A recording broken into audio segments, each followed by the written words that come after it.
Hei, salut prieteni! Bine v-am găsit astăzi la un nou videoclip. Numele meu este Denis și astăzi o să vă prezint cum să luați motorul gratis.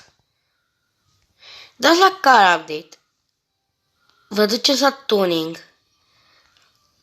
L-am pe mașina aceasta, mă scuzați. Vă duceți la Tuning, apăsați pe el.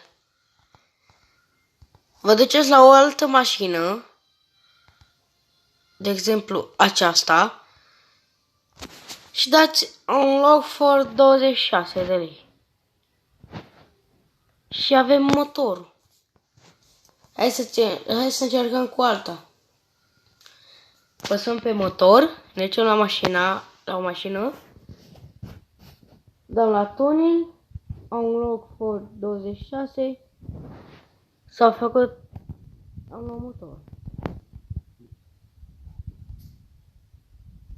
Acesta a fost și videoclipul de astăzi și ca să mă încurajați să și voi o inimă, un like și un comentariu și să vă abonați. Toate cele bune, pa, pa!